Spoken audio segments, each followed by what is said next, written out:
The conjugate beam method. How would you go about determining the deflection in a beam at an arbitrary point? Say deflection at point C in this beam. One approach is to first derive an equation for deflection and then evaluate it at the point of interest. The double integration method, discussed in previous lectures, is an example of this approach. Another approach entails calculating deflection at the desired point without needing to write an explicit equation for deflection. The conjugate beam method is an example of this approach. This lecture presents and illustrates conjugate beam method for calculating deflection in simply supported beams. To start, let's review the relationship between applied load and shear and moment in beams. Shear can be defined in terms of the integral of the load function.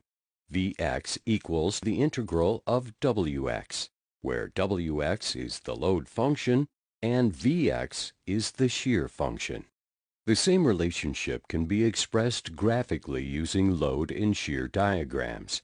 For example, if Wx represents a uniformly distributed load, then the load diagram looks like this, and the shear diagram looks like this. Similarly, bending moment can be defined as mx equals the integral of Vx, which equals to the double integral of Wx, since Vx is defined as the integral of Wx.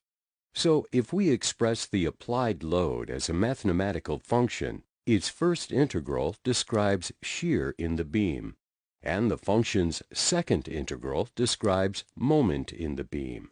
That is, this is a graphical representation of the integral of Wx, and this is a graphical representation of the double integral of Wx.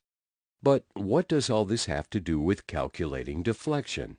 We're going to use the relationship between load, shear, and moment as a template for calculating slope and deflection. Let's see how.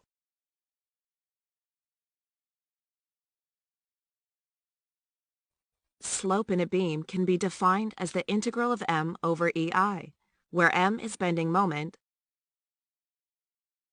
E is modulus of elasticity, and I is moment of inertia. And deflection is defined as the integral of slope, or the double integral of m over EI. See lecture Essay 12 if you would like to know why these equations hold true. Note the similarity between these equations and these equations. Here, if we view m over EI as a continuous load applied to a beam, then theta represents shear in the beam, and y represents moment in the beam. Let me restate what I just said. If we draw the moment diagram for the real beam, divide the diagram by EI to get what is known as m over EI diagram, and treat this diagram as a distributed load placed on a beam similar to the real beam, then shear in that beam corresponds to the slope of the elastic curve, and bending moment in that beam corresponds to the real beam's deflection. Here is a quick overview of these steps. Suppose we wish to determine this beam's deflection under the applied concentrated load at point C. The beam has a constant EI. We start by drawing the beam's moment diagram. Divide the moment diagram by EI, forming the m over EI diagram.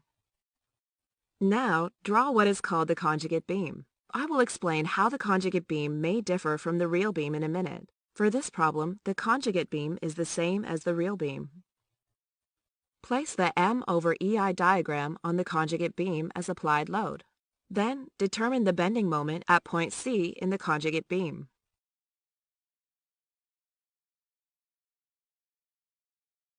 This is the deflection in the real beam at point C. Before we look at a few more examples, let's see how the conjugate beam could vary from the real beam. The conjugate beam has the same length as the real beam always.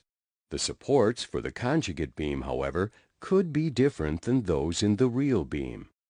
If there is a fixed support at either end of the real beam, we need to turn it into a free end in the conjugate beam. Why?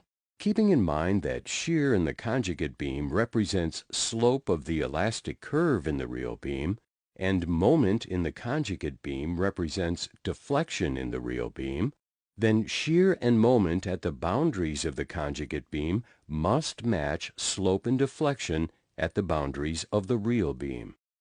Since slope and deflection at the fixed end of a real beam are zero, then shear and moment at that end in the conjugate beam must also be zero.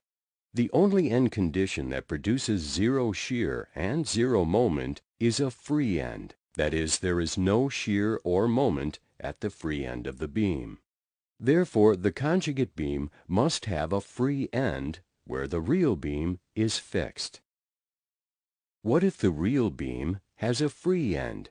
What would be the corresponding support in the conjugate beam? The free end in the real beam becomes a fixed support in the conjugate beam. Why?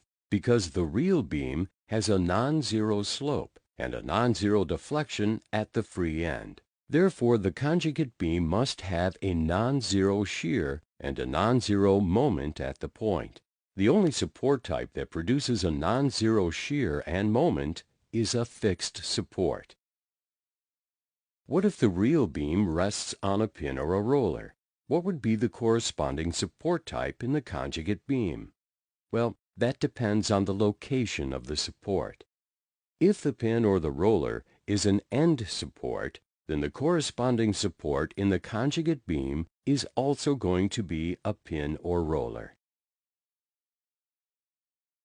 Why? Because a pin or a roller support allows rotation but prevents deflection. That is, the beam would have a non-zero slope but a zero deflection at the support. Therefore, the conjugate beam must have a non-zero shear but a zero moment at that point.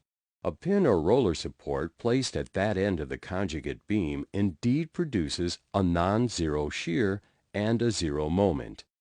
If we're dealing with an interior support, if the roller or the pin is placed away from the beam's ends,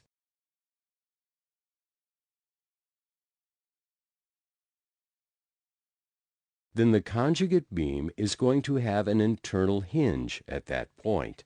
This is the case because such a hinge forces bending moment to vanish, but permits shear to be developed at that point.